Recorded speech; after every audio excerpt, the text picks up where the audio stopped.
What's up, guys? Welcome back to the channel. My name is Raterman. I'm Jackson Hayes. And in today's video, we're going to be telling you guys exactly how to persevere through tough times, how to keep going when you're unsure of things.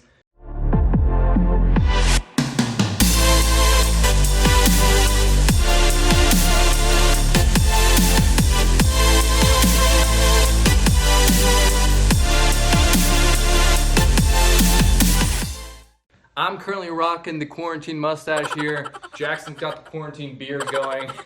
And in today's video, like I said, we're going to be telling you guys how to persevere, specifically relating to walking on.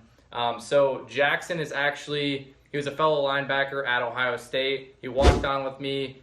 He's friends with me and Nick. Me, him, and Nick walked on and went through the entire process, start to finish together. So we have him here today. We're pretty lucky. We're going to get his full story on his walk-on experience and basically all his tips that can help you guys hopefully walk on as well. So hopefully you guys are staying safe out there, avoiding the virus, and honestly, keep training throughout this time. Keep going after you guys' goals, and we're going to hop into Jackson's story now. So Jackson, kick us off and just kind of tell us like a little bit about your background, your story, and then I'll just ask you some general questions and we can see if we can bring you guys some value. All right, so I kind of have a little bit of an unusual story, and it's kind of long, but I'll try and keep it short for you guys. So, started out in high school, going from junior year into senior year. You're going to all those camps in the summer, trying to get recruited, running your 40s, doing all the drills, all that kind of stuff. Sorry. Actually, was at the Ohio State camp going into my senior year of high school. Actually, on the day of my sister's wedding. And in a drill, I tore a ligament in the top of my foot called the Liz Frank tendon. I had to have surgery, 2 surgeries on my foot, and that kind of took away my senior year. I ended up coming back. I played 2 playoff games. We played together in high school. So yeah. we both went to the same high school. He was one of our really good players, and he got injured, which kind of hurt us a little bit during the season, but he actually went on to a different school, and then he'll tell you here in a second we kind of re-met up back in college. But yeah, so I was getting looked at by small MAC schools and a couple of the smaller Big Ten schools, Purdue, Illinois, Iowa, and after I didn't play my senior year, I kind of lost interest from most of those schools. I ended up visiting D2 schools, D3 schools, and I ended up getting a preferred walk-on offer at Kent State. So I went there originally out of high school.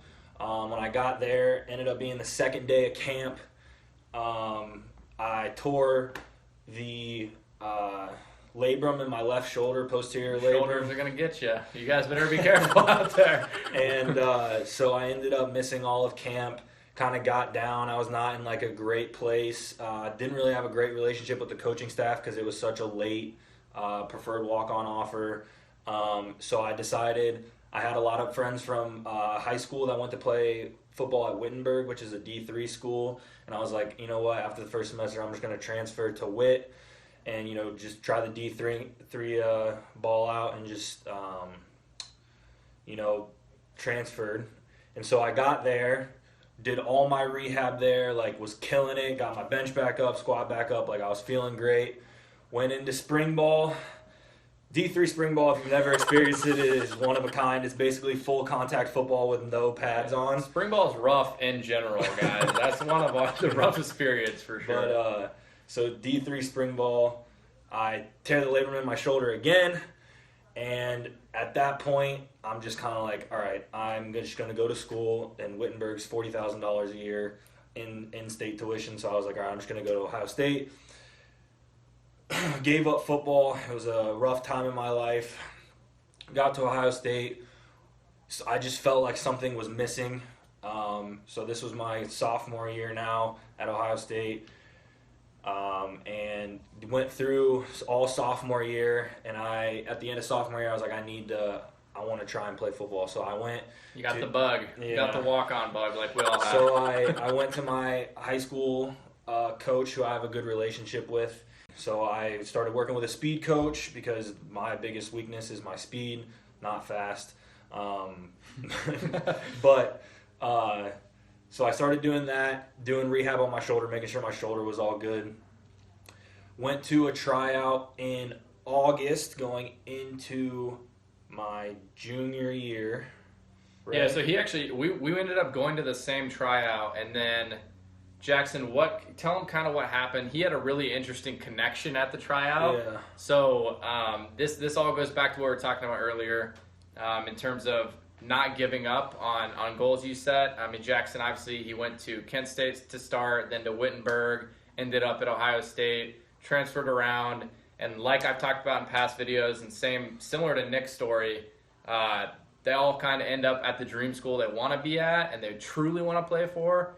So when I tell you guys to always just try to go there initially, that's what you should do. But tell them kind of the connection you had at the tryout and then how the tryout went. So I called Coach Crabtree, who is the coach at Dublin Kaufman, great guy.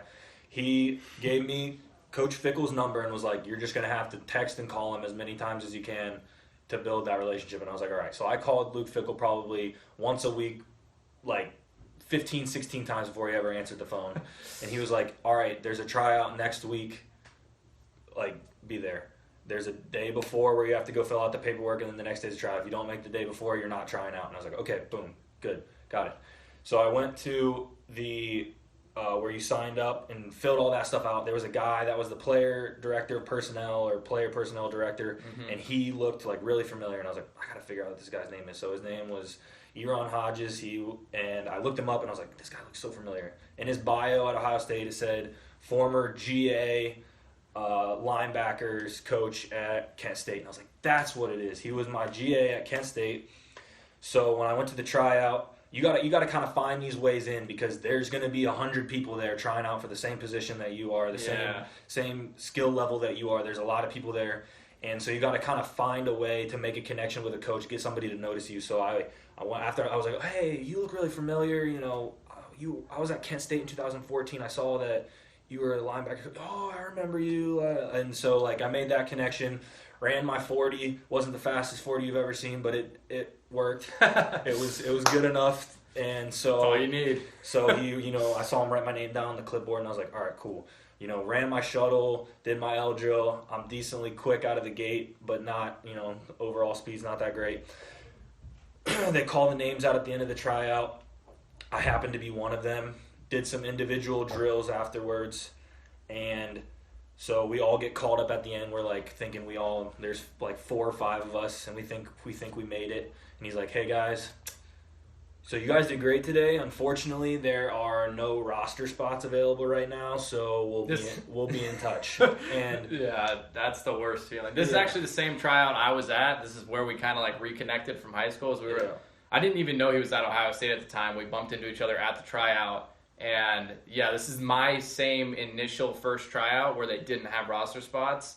And then continue from there. So after that, he was like, he kind of pulled me aside at the end and was like, hey, here's my email, here's my number, stay in touch.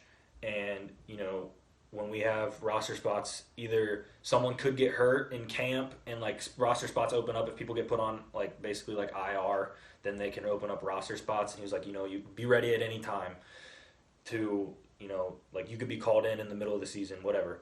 So I was like, all right. So I kept training, kept going, making sure my speed stayed up, hitting the Ohio State Rec Center every day, making sure that, I was ready and had made the most of my opportunity at any time. So kept waiting. It's like November, season's almost over. I'm like, I'm not going to get called in. I'm sitting on the bench at the RPAC, and I get a text from Eron Hodges, and he's like, hey, have you been working out? And I'm like, I'm at the RPAC right now, actually. And he's like, all right, just make sure you keep going. And I was like, all right. So at that point, he didn't give me any more information than that. It was just like, keep going. And I was like, all right. So I kept working out, making sure I was ready. And I was actually in Florida on Christmas break vacation, and I get a phone call from him, and he's like, hey, Monday, be there at 5:30 a.m. at the Woody. Best call in the world. And like they had already had a second tryout that I didn't even know about. That's when Clay ended up making it. And so I guess he just kept me from the time before. And, got that phone call, and I was like, all right, this is awesome. You show up at the Woody, you don't have any way in, no thumbprints, no keys, no nothing. You're like a chicken with your head cut off. Yeah. But, I would just say the biggest advice from my story is to keep going. There's going to be people that tell you that you can't, or, that you won't, or, you get hurt 17 times. Like, there's, pretty much no one is going to believe in you. If you're trying to go to a D1 school and you're a guy that's, potentially you were good in high school, quote unquote, or you're working out at the gym and you have these goals in mind, no one's going to believe you. Don't even tell anybody about it. Just figure out when that tryout is, try your ass off, and then similar to both of us, same with Nick and the other stories I've showed you guys, everyone has a different path. I mean, injuries and transfers and confusion and whether they want to do it or not. And then, if you want it bad enough and you keep going after that same goal, at least at the end of your life, you're not going to regret not trying. That's the worst thing you could do, is get to the end of your career for football or the end of your life and be like, dang, I really wish I would have done this, or I wish I would have tried. That's definitely the worst feeling ever. And I know through all the shit that the two of us have been through, we definitely are happy with the decisions we made to keep trying no matter what anybody else said. Yep. So what do you think would be your best advice in terms of what you did to prepare for the tryout, to get you to that point of opportunity? Like, I know you said you were working out the RPAC, you had a speed coach. Is there anything else that you did that gave you a mental edge, or like anything that would be tangible? I would just say that know what your weaknesses are and work on them. So I knew, for me, like, I needed to get my 40-yard dash down, because that's what the coaches are looking at when you, like, if you run a fast 40 time, then you're automatically put into the possible category. That's what I always say. So they look at that 40 a lot. So it's a look test. So I wanted to make sure I was lean, in shape. You don't want to go in there and be huffing and puffing during the warm up, because there are people that you're running your warm up and they're just dying, and they're automatically and they try to make the warm up hard on purpose, for sure. So identify your weaknesses and work on them, and then I would also say just make sure that you're doing your research. Contact the people that are running it. Make sure that you know exactly what drills you're going to be doing, what you need to do. And then, besides that, I would just continue to work on not only your physical abilities as in strength and speed, but also work on your football skill work. I would say one thing that I would regret the most is that, like Clay too, we kind of had a gap of like 1 or 2 years where we didn't play the game of football. Mm-hmm. And so, like, when you're getting back into playing the game of football, it's different. So it's different on your body. Just the general footwork, being able to do lateral movements really quick and that kind of stuff is definitely important. So keep going to the field, doing your 40s, getting your starts as fast as you can get them.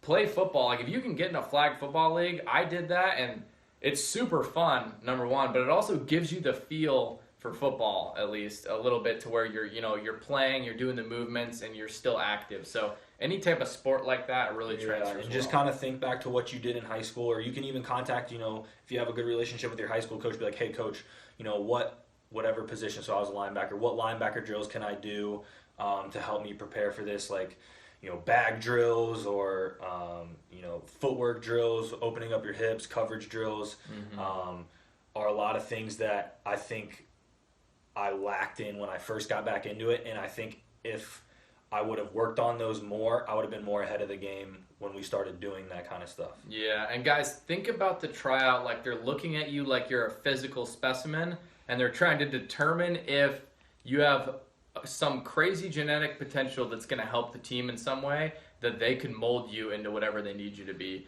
Mainly at first to be a practice person, to see if they can, use your speed or use your talent to help them in the practice way, and then if they could mold you into a very specific position to fit the team well. So always think in terms of that, and make sure that you understand at the tryout, it's basically just drills, footwork, 40, shuttle, L-cone, star drill, those kind of drills. So, like, practice those every day, as well as staying in shape, working out, and doing those kind of things. Because if you don't work out and you don't look like you fit the part and you play football, they're going to instantly write you off, unless your 40 is like 4.3. Right. For example, this wasn't at our tryout, but it was the one that Clay went to, though. If you were a big skill position, so linebacker, tight end, and then D-line, O-line, you had to do the 225 test, and if you couldn't get it 10 times, they just told you to leave without even making you run your 40 or anything.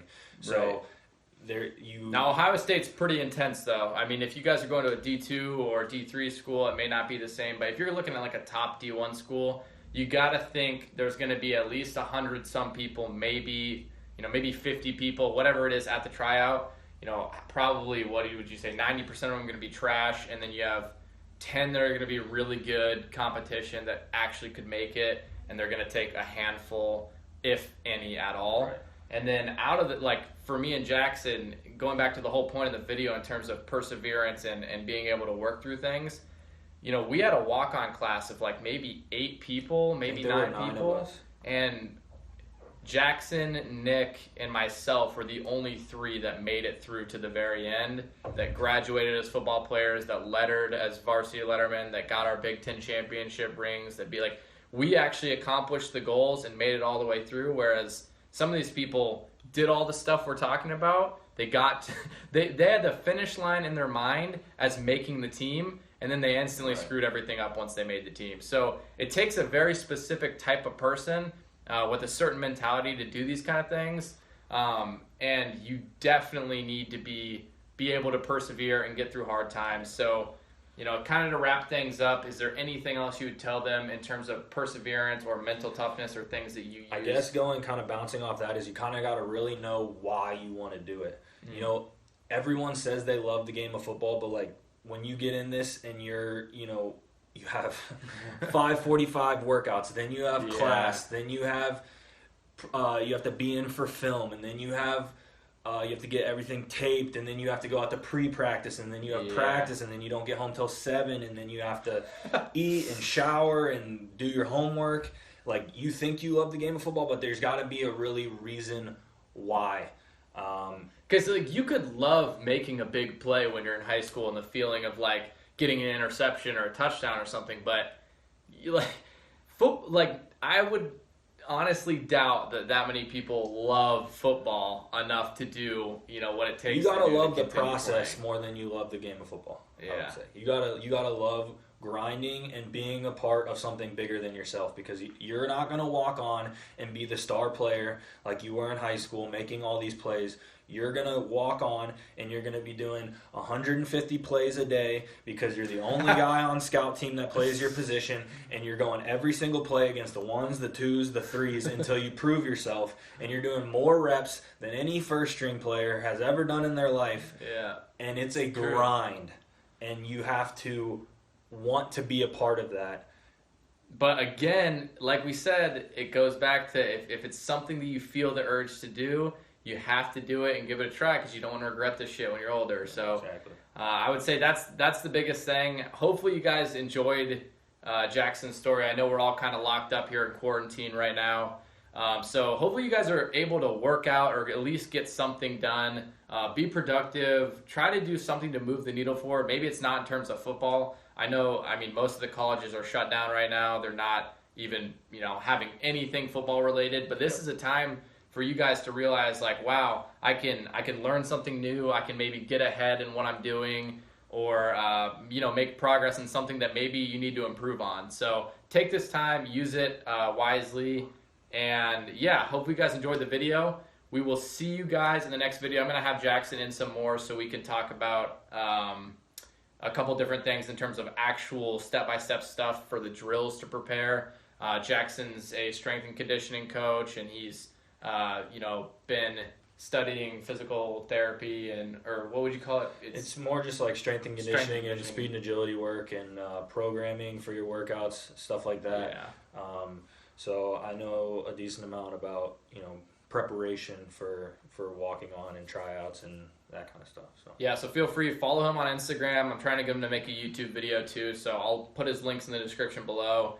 Make sure you guys subscribe. Keep watching, commenting, liking. Thank you guys for the support. We will see you in the next video. Peace.